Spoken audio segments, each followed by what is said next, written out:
Hey, welcome or welcome back. It is, as always, good to see you. And it's Tuesday morning. It just hit 6 a.m. in my world, and Amberlynn uploaded a video yesterday evening right after I went to bed. So, we're recording this now before I start work in an hour. And, full disclosure, I knew this video was coming because she'd posted on one of her Q&As, I think it was Instagram. Yeah, she's back to doing those again. That she got some bad news about weight loss surgery, and she was asking for kindness and people to not be mean, basically. So, I knew this video was coming, I just didn't know when. But, all that being said, we do have this new video from Amberlynn, just simply titled, I Got Bad News. So we'll see how bad of news it is, if she's actually able to get weight loss surgery. We'll see, but it's early. I got up, went to the gym this morning. I got my coffee. So let's go ahead and get into it. Hey guys, welcome to a new video. So I know that I have not been uploading much. I have not been vlogging. Yeah, she's been pretty irregular on her uploading schedule. Instead of doing like every other day, I spend like every fourth day. Her new French fans will be a little confused. Nothing like that. I just mental moments, okay? Working on myself moments. And YouTube has always been a priority for me. I kind of talked about this in my last video where I would come on YouTube even when I literally just felt like I couldn't even crawl out of bed to breathe. I understand that if YouTube is a hobby, just kind of not uploading for a few days. I do that every once in a while. YouTube is not my job. I have a job that I have to go to every day, unless I'm sick or something. I mean, yeah, you can take a mental health day, but to go like 4 or 5 days, you're probably not going to have that job for very long unless you talk to HR or your manager, or you're able to get something in place to help with your mental health. So I think a lot of people dislike Amberlynn having this like kind of privileged attitude of, oh, I haven't prioritized YouTube. Well, you know what? A lot of us have to prioritize our jobs. It's sad that we live in a society where a lot of people do live paycheck to paycheck, but a lot of us do have to prioritize work because we have bills to pay. I couldn't even crawl out of bed to brush my teeth, and I would still be on YouTube and I would just look miserable. You guys have seen me look pretty miserable. It's those times where I didn't choose myself, and I finally said, you know what, I am choosing myself, and I'm not going to be on camera when I literally don't even know how to function as an adult. I hit a little low. I understand that. I really do. But again, Amberlynn, YouTube is Amberlynn's job. So to just not basically go to work for a week, I mean, if she's struggling that much with her mental health, is she not working with her mental health providers or psychologist, psychiatrist, all that, to maybe see if her medication needs to be adjusted, if it's her bipolar disorder causing issues, or is it something else? So if it's just something within her own life where she's just like, oh, I'm so upset about X, Y, or Z, I hate to say it, but sometimes you have to just kind of deal with it. I mean, a lot of us do. She has wifey there to support her. She has these other friends, apparently. It's, life can be hard. Just outside of if you have something going on with your mental health. I got some bad news. Has been some things kind of surfacing in my brain and things that I have to like absorb and process myself. And then I got some bad news with my last dietitian visit, and this is a video just like updates and such, my weight loss surgery updates. And it's super windy, so if you hear the wind, if you hear some whistling, that's what that is. It's been crazy windy here too. This morning is not so bad, but we've had wind warnings in our weather. Because I have 6 windows in front of me right now. So first things first, I want to share with you guys these new vitamins that I started taking, because at the weight loss clinic that I went to, they give you like this huge big pamphlet, like it's like this thick, and there's like 80 plus pages, and it's just tons of information, and they recommend certain vitamins, and I don't have them with me physically, they're in the office because that's where I take them every single day, but I will just post a picture here on the screen of Alive! a screenshot of the vitamins. It is Alive Women's Ultra Potency Complete Multivitamin. So I just want to let you guys know that I have been taking those for a little bit, and I already feel them like doing their thing. I do have weird medicine anxiety, and sometimes it doesn't make sense. I was fine with taking Delta 8, but then I get like... Delta 8 isn't medicine. I mean, I guess it can be medically prescribed to somebody, but it's not like a vitamin. You know what I mean? Scared to take vitamins. It's weird. I know. So I was holding on to these vitamins for a little bit, folks. I got them off of Amazon, and I was holding on to them. I was nervous to take them because like there's been things where you can like overdose on vitamins without even trying, and I'm just like, I'm scared. You have to take a lot of vitamins to overdose on any of the minerals, vitamins inside of a multivitamin. Like my care of here does have a warning. It's going to be backwards for you all because my camera's flipped. But it says, accidental overdose of iron-containing products is a leading cause of fatal poisoning in children under 6. So if you're under 6 and you take too much iron, it can be poisonous. I don't have that issue. I am anemic. So, I need to have iron, but I can't take it at the same time as I take my thyroid medicine. So to overdose on a vitamin, you would have to be chugging that bottle of vitamins. Or like supplementing it with something else. Like if you drink like gallons of milk a day, but you're taking a calcium supplement too or something, or a vitamin C supplement, and you're drinking gallons of orange juice or something. I just get really scared with medicine really easily. It's very much trauma based, but I'm taking the vitamins and I'm doing my... How is that trauma? I don't understand this. I understand having weird random fears, but this one truly baffles me. Damn thing. So I have gotten questions. I'm not wearing my Fitbit right now because it is charging. I have gotten questions though about like, how are you getting your steps in? Because I tell you guys that just naturally around my apartment or like going shopping, whatever it may be, I leave the house.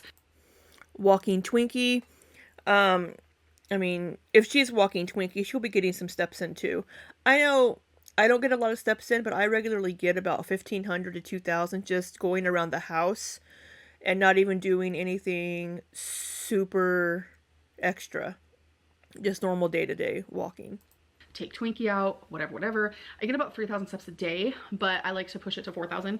I like to start off slow with my goals. I don't want to just be like, yeah, let's do 10,000. Not gonna happen. So I get about 4,000 steps. I don't even get 10,000. And people are like, how do you do that? What do you do? Like, I don't know if that's coming from like a good place or a bad place, but I kind of just want to explain to you. So right here, I have an island in my kitchen. I like to walk around my island a lot. If I am watching YouTube or if I'm watching a show, I notice that around this time, there are so many shows that I watch. 1,000 Pound Best Friends, which one of my friends is actually on that show. Hello. I like to watch 1,000. Oh, really? Who's your friend that's on there? Sisters, Family Vacation, Jersey Shore. I love watching 600 Pound Life and whatever it may be. Whatever I'm watching, sometimes I will stand up and I will just walk in place. And I notice for me, walking in place not only makes my heart beat faster, but I feel it more. I feel it in my muscles more, etc., etc. Another thing that I like to do is I like to walk from one end of the apartment to the other, and I'll just do that. And I actually measured it one time, and walking from one side to the apartment to the other one, it was like over 200 steps, and that was just one way. I do take small steps. It's a lot of steps. So that could be why, but either way. I think so, yeah. I mean, it's... I don't think it's 200 steps from... I mean, my house isn't very big. I don't think it's 200 steps to get across my house. You know, yeah, walking in place or walking around the living room or the house while you're like watching YouTube on your phone or something is a good idea. I should be doing that more when I'm listening to audiobooks. I'm often working while I'm listening to audiobooks or doing chores. But yeah, I mean, that's a good idea for her to get her steps in. I find it rather easy to get my steps in, and I noticed that like just cleaning around the apartment, that's an easy 1,500 steps a day, because I do like to clean and things like that. You know, like going somewhere, make sure to park farther away from the entrance. That's like a really easy one to get your steps in. So I have an update on my ADHD. As you guys know, I feel like I have it. I am almost positive I have it. My psychiatrist thinks I have it. So I'm sure she does. she recommended me to get seen for that, and I was waiting for a phone call to be evaluated on the phone to even see if I should go to the further steps of being assessed, which are two completely different things. And I officially had the phone call to be evaluated, and they said, yes, it does sound like you have it. So I'm on the schedule to be assessed, but it goes all the way up until like 5 months from now. I guess a lot of people think they have ADHD. I know it's very common. I'm sure they do. I'm not going to be seen to even be assessed for like another 5 months. So that is crazy. I was not expecting that, but I know some of you have been asking about that, so I wanted to let you guys know. Revolving like my weight loss and like my way of eating and weight loss surgery and stuff, there's going to be a big change that's happening, and I'm sure there's going to be a big part of you who, oh, I saw this coming. Typical Amberlynn. There's going to be another part of you guys who are like, oh, okay, I get this, I understand. But I feel like it's only going to be a tiny, tiny bit of you guys. Some of you are probably going to be shocked. Absolutely shocked. But I have to do what is right for me. So let me explain first. So I do officially have doing what's right for her probably means she's not going to have weight loss surgery. A dietitian. To get weight loss surgery, you have to see a dietitian, and you have to get approved by the dietitian to get weight loss surgery. So one thing that is very important when you go to get weight loss surgery, because you are literally changing your anatomy, you are changing like your hormones, the way your body works, your stomach, like it is being taken out. I mean, obviously they leave some stomach, but a lot is happening. Changes your whole anatomy, and it's a big change, physically, mentally, all of it. So you have to be honest. You have to be honest with everything and seeing the dietitian. And absolutely. And I don't know if Amberlynn has been honest up to this point, but if she is being honest, like I said from the beginning, I don't think weight loss surgery right now is a good idea for her, because I don't think her eating habits and the way that she eats is going to be able to change enough to make it actually work for her and have her not hurt herself. In a psychologist, I was very, very upfront and honest. I have been diagnosed with binge eating in the past, and I was scared. I was so scared to say that, and obviously, because if you were to binge after weight loss surgery, you could get really sick. There has been people who have died because of it. It's a very scary thing. So with the psychologist, he was able to see that I was past that stage of my life, and I was diagnosed with binge eating about a year ago. And since then, I have seen a psychologist for a year. A lot has changed since then. Has it? Is he though? Because you were still binging up until a month ago. So and you haven't binged, or you haven't said you've binged for about a month. And that's typically like whenever you're doing really well, that's a good range for when you don't binge. But during the last year that you were seeing that psychologist with the that, what was it called? The eating disorder recovery program, we didn't really see any progress. Any ways that you were learning how to cope or deal with binge eating to like circumvent a binge? I Again, I don't know Amberlynn. I'm not a psychiatrist. I'm not a psychologist. I'm not a specialist in any of these things. But based on what we've seen and what she's told us for the last year, I haven't noticed any progress in her binge eating disorder. When it comes to like my mentality and what I consider a binge and the whole thing, you guys have seen that firsthand. I showed you guys a binge, I think it was in December, and you guys were like, that's just a normal meal. Yeah, that Rally's meal, I wouldn't consider that a binge either, based on the definition of a binge. So the way that I see binging is very different than the standard binging. And that's been hard for me to like wrap my head around.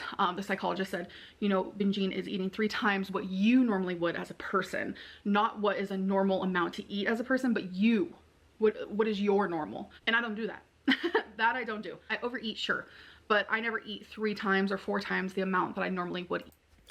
So why was she diagnosed with binge eating disorder? Isn't it also about the mindset of when you're eating? This whole being diagnosed with binge eating has been very strange, and I think it's hard and confusing because think of it this way. I am 500 pounds. I have been 572. I have been almost 600 pounds. You can't get that way unless you are eating large quantities of food. Is that just like massively overeating, or is that binging? For the normal person, it looks like binging. Like when I watch 600 Pound Life and they show what they're eating, I've never ate that much in one sitting. And they go and they see Doctor Now. A lot of them, which are my favorite stories, they're successful and they lose the weight. And in like 2 months, 3 months, they get the surgery. I've never in my life ate that much in one sitting. That's why I feel like the show exaggerates. But if they're not exaggerating, They probably do exaggerate for TV.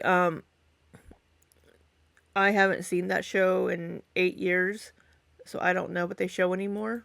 fine. I'm sorry. I don't mean to offend anybody. It's just confusing, and I find this part of my journey unfair.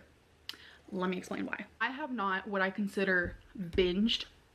I have not since somewhere in December. This whole January, February, we're fixing to be in March. I have Oh, there's my southern girl coming out. We're fixing to be in March. not ate in a binging manner. I have been doing really good. I have been losing weight, and not only have I been working on that aspect, but I've been working on like my mental more, and just I've been actively choosing these coping mechanisms that my psychologist taught me all of last year. And So were you not using those coping mechanisms during the last year? Are you just now starting to use them? I think it would help a lot of people that follow Amberlynn that do have binge eating disorder and do have these issues.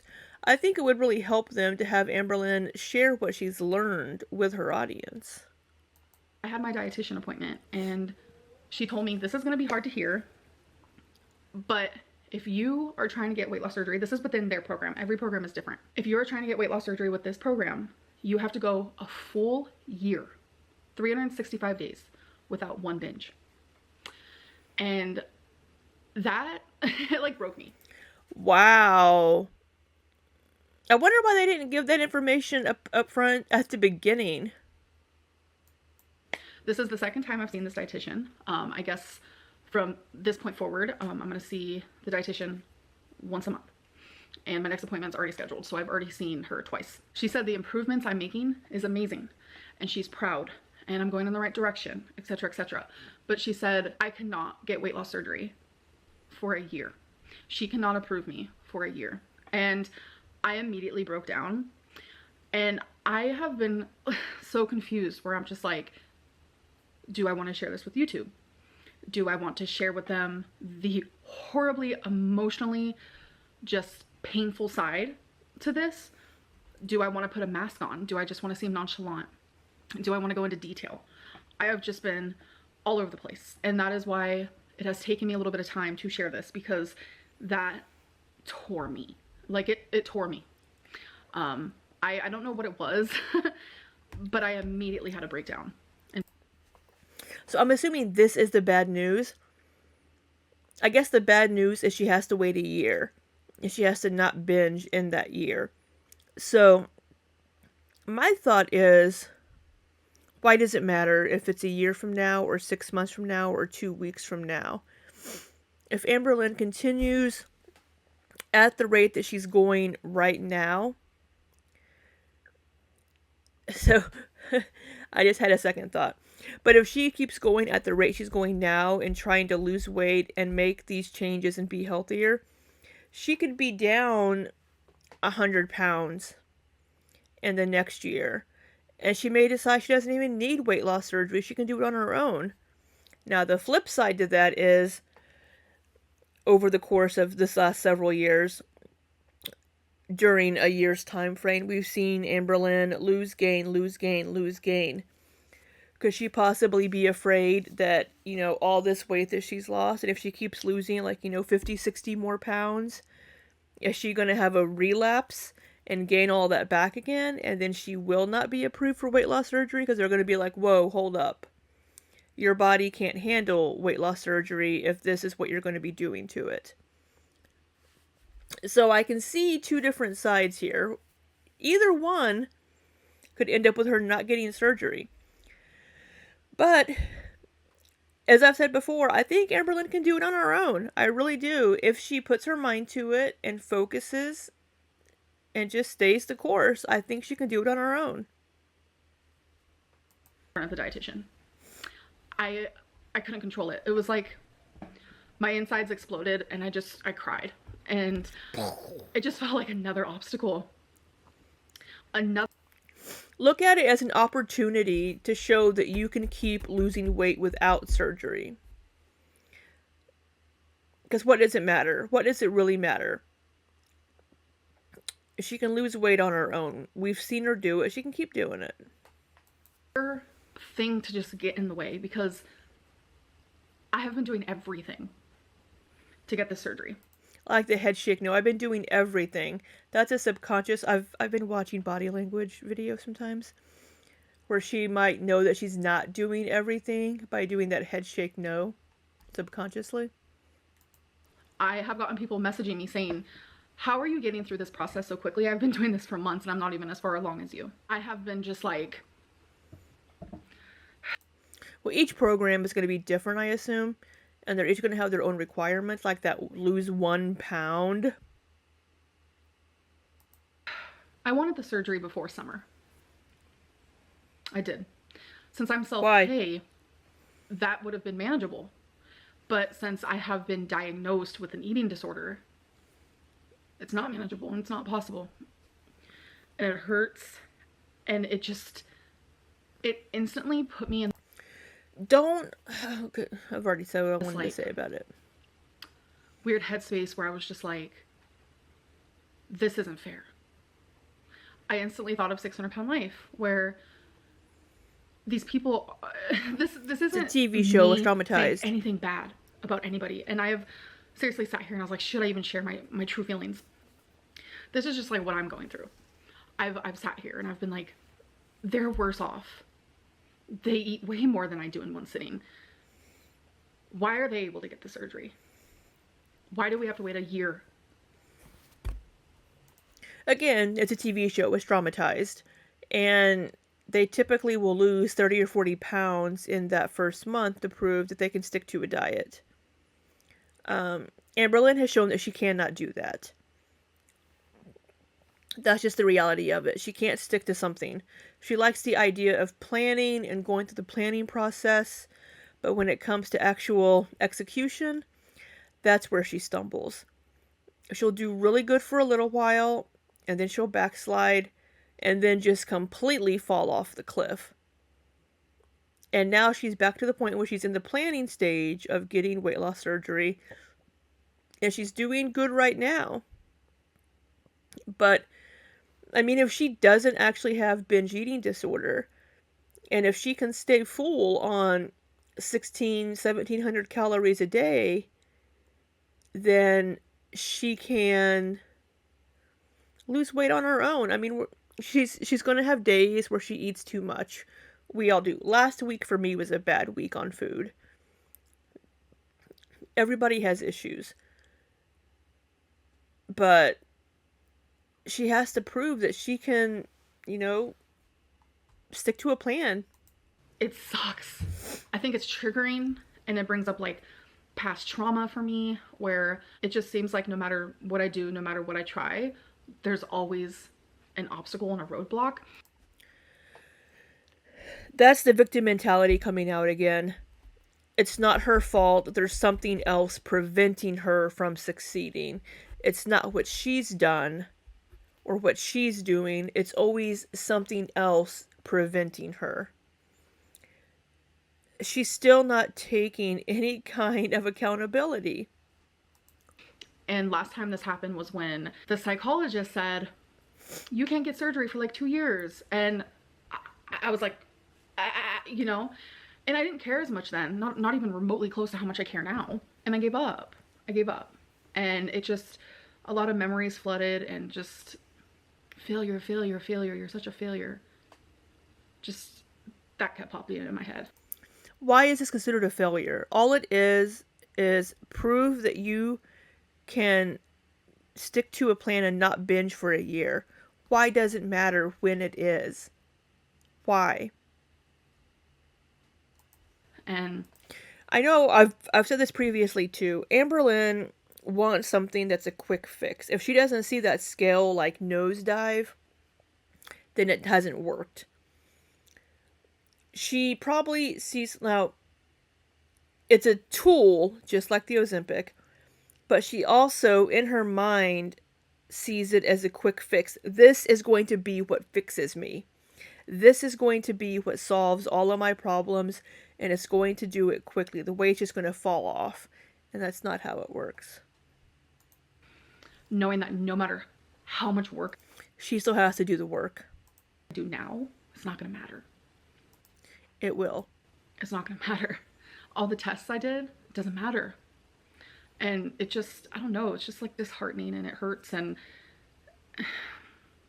I feel myself wanting to slip into bad routine. I feel like I don't know what to do with myself. What do I do for this year? You keep doing what you've been doing for the last 2 months. You try to stick to a plan on your diet. Don't restrict yourself too much because that will trigger a binge, as we've seen for Amberlynn. But of course, previously she said that everything triggers a binge, including the act of chewing food. So do you have binge eating disorder or not? So just eat like you want to eat, but don't overdo it, and try to keep track of your calories, or have wifey keep track of your calories, or just know these are the foods that I can have right now. Maybe once a week I will have something that's a little more caloric, and that'll be kind of a special meal day. I just feel like everything was just kind of ripped away from me. And if that's because I got my hopes up, fine. Fine. But that's the only reason why I got my hopes up is because I was doing so well. I was doing so good. Then keep doing well. I was getting the test done. I was putting the work in. I was exercising. I was losing weight. I was eating the right foods. I was doing the stupid little rules like take small sips, stop using straws. Like I was doing it all. So why do you have to stop doing that? You can continue to exercise, eat right, lose weight, or not eat right, but eat better to lose weight. Why do you have to stop that if you're still going to get the surgery in a year? Keep doing it, because then you'll have a better chance of succeeding after the surgery. I mean, as far as the sips and straws and stuff, I mean, hey, if you don't want to do that just yet, but if you want to start getting into the habit of it, why does waiting a year have to be oh no, I can't do it? That's what I'm not understanding. Left me feeling so proud. Like this is just in arm's reach, and now I just feel like it's so far away. And I've had to talk to the dietitian. I've had to talk to Feline. I've had to talk to people in my life who are close to me, and I've had to talk to myself and really absorb like, what do I do now? Because stay the course. I think what made it so easy for me to stay on track and to eat how I was eating, because I felt like surgery was right around the corner. That's what I believe. In my heart, that's what I felt. And since it's not, like, I just feel like everything came crumbling down.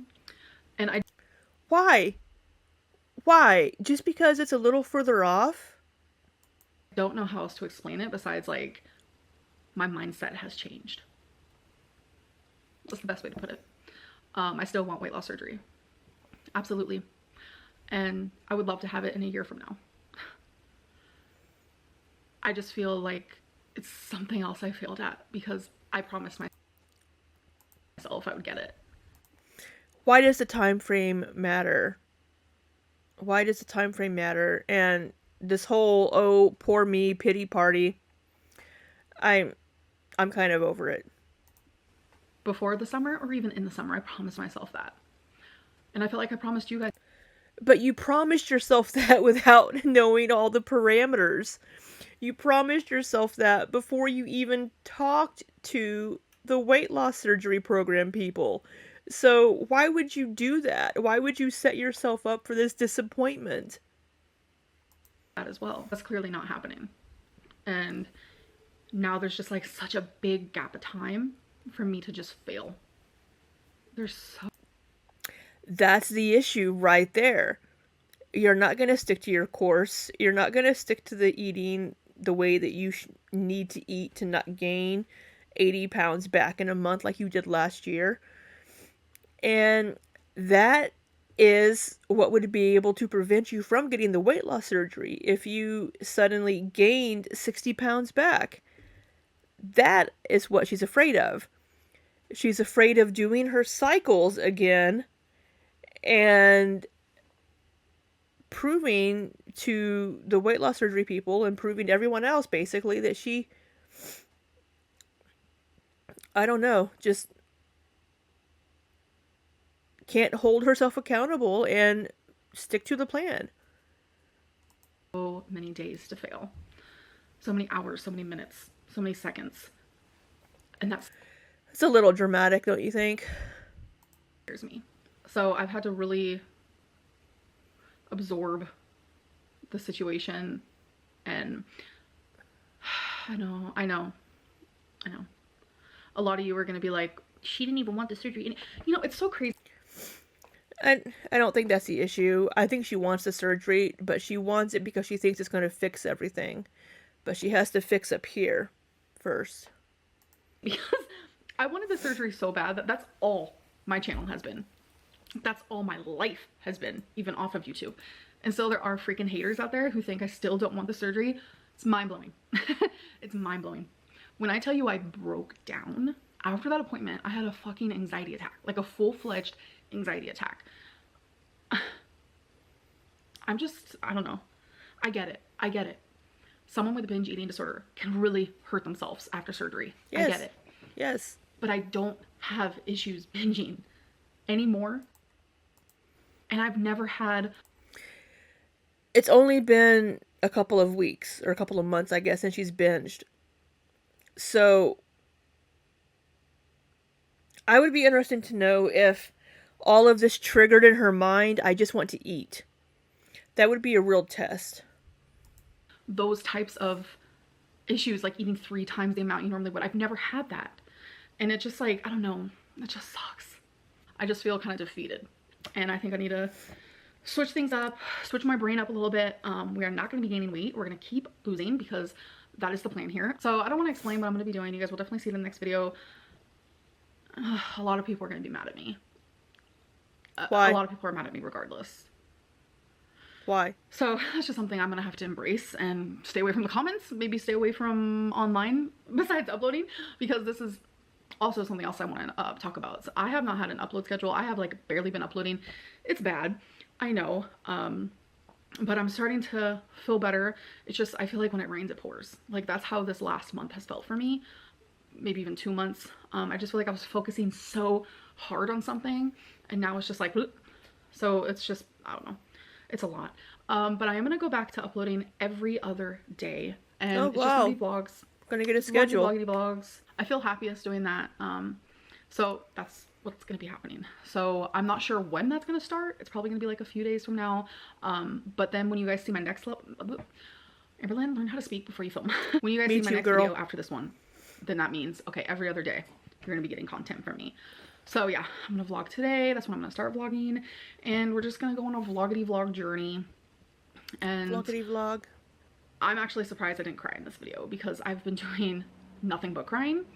I feel like I'm mourning something. I don't know what I'm mourning, but I feel like I'm mourning something, and it's a horrible feeling.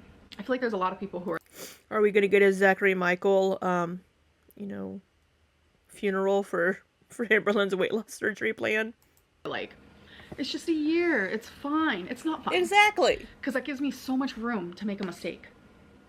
And well, when you look at it that way, yeah, sure. But it also gives you a lot of time to succeed. But Amberlynn has to hold herself accountable. Instead of like, oh, there's all these obstacles preventing me. Well, you know what? No, you are the one preventing yourself. Be accountable for once. Fuck. I'm honest. with health professionals. As much as people think that I'm not, I am. I am very honest, and they're gonna hear the true nitty gritty. If I feel that I've binged, or like my version of binging, I'm gonna let them know. And that's gonna restart the whole 100. The whole 100, what am I talking about? The whole year over. And that's scary because I'm Amberlynn. I make mistakes, I mess up, I'm not perfect. And I don't know, it's just Right, and getting the binge eating under control is absolutely what you need to do before you can start your surgery. I've been saying that from the beginning. She has to get the binge eating disorder under control. But if she doesn't really have a binge eating problem, then what's the issue? Just continue what you're doing and lose weight before the surgery. a lot. It's a lot. I'm actually looking into getting a therapist. My dietitian actually gave me some therapists that she recommends, so I'm very happy about that. And I need to talk to someone that's clear as ever. So yeah, I'm gonna start the whole therapy journey over, and that's fine. It is what it is. I'm still gonna be working on myself, even if I'm choosing to do something different currently. I'm still gonna be working on myself to one day get weight loss surgery. And it's just crazy that this is how things went down. Jeez. Anyways, I'm just rambling at this point, so I'm gonna go, and I will see you guys in my next video, which will be a vlog. So I'll see you guys then. Bye. All right. Well, I had a lot to say in that video. I don't really want to repeat myself here at the end, but yeah, she has to get the whatever her eating issues are, whether it's binge eating or not, under control. And I think having her need to wait a year without having a binge episode is a good idea, because like I've been saying, she could really do some damage or hurt herself if she binges after surgery. And I'm glad that that has come up, but it's weird that it's the dietitian that brought that up. I don't know, instead of the psychologist. But yeah, I personally don't see this as an issue. It just gives her more time to actually lose more weight, which will make the surgery risk a lot lower for her. And maybe give her the idea that maybe she doesn't have to have the surgery and she can do this on her own. But I don't think she'll ever have that mindset. But again, she has to take accountability. She has to do this for herself. And just stay the course and hopefully not get into her cycle again where she loses 70, 80 pounds and then gains it all back, because then she will not be having surgery. So that just means she has to work on her mental health more and fix this before she can fix this. Hit my bowl. But I'm going to get more coffee and start editing a little bit before I start work. Well, I'll probably just go ahead and start work. It's 6:40. But I hope you all have a lovely week. And until next time, be safe and take care.